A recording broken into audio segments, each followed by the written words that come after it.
Rachel Carson, DDT, and the environmental movement to present day. Written and directed by Haley Jones.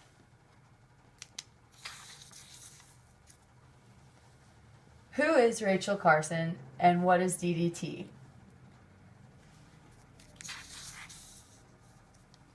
Rachel Louise Carson was born on May 27, 1907 in Springdale, Pennsylvania.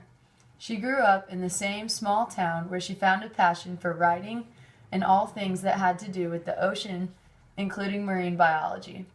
While attending Johns Hopkins College, she was intrigued by ecology and the environment, but still writing and dreaming of the sea. In 1936, at age 29, Rachel became only the second woman to be hired by the Bureau of Fisheries for a full-time professional position as a junior aquatic biologist. DDT was first synthesized in 1874 and found to kill insects and bugs in 1939 by the scientist Hermann Mueller. Before killing insects, DDT was used in powder form and rubbed on the skin of World War II soldiers to effectively control lice. In 1963, just in the U.S. alone, 90,000 tons were being manufactured. Why? The U.S. was using airstrikes to drop atomic bombs on cities like Hiroshima.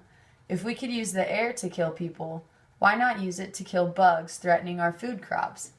The government would soon oblige to spraying fields, private property or not, with DDT.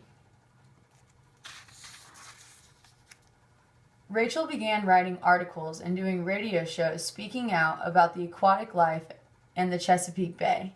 She even wrote a few top sellers that would put her name in the limelight, including The Sea Around Us and The Edge of the Sea. It wasn't until mid-1945 when Rachel first encountered DDT. At this time, DDT was just beginning to undergo tests for safety and ecological effects. It was at this time that the D.C. chapter of the Audubon Society, or the Audubon Naturalist Society as known today, recruited Carson to publicize her research of the government's spraying practices.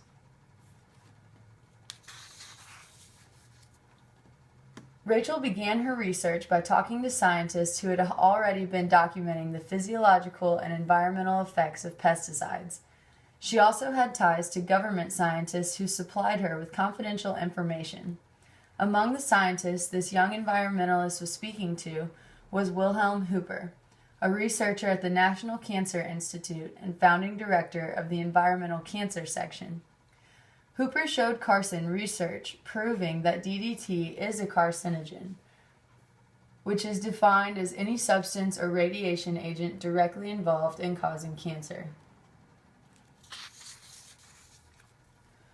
The environmental movement. Some history books say that the American environmental movement started on June 16, 1962, the day the New Yorker magazine printed the first 3 excerpts from Rachel Carson's chart-topping book, Silent Spring. The book wasn't to be released until September 27, 1962, and it was already a controversial smash hit. Carson explained that DDT not only killed insects but also made its way up the food chain to threaten bird and fish populations and could eventually sicken children. You see, the scientific community had known about the negatives of DDT. They just needed an exquisite writer to put them all together for the general public. The book may have enraged chemical companies and led to the nationwide banning of DDT and other pesticides, but it also led to so much more. Rachel Carson and Silent Spring started a grassroots movement in America and led to the creation of the U.S. Environmental Protection Agency. Since Silent Spring, people are no longer afraid to push the subject of environmental issues. In 1989, Bill McKibben published his book on global warming and climate change called The End of Nature, and in 2006, Al Gore put out his documentary entitled An Inconvenient Truth. In 2012, Silent Spring was designated a National Historic Chemical Landmark by the American Chemical Association for its role in the development of the modern environmental movement. These works, along with many others, followed the trail blazed by Rachel Carson.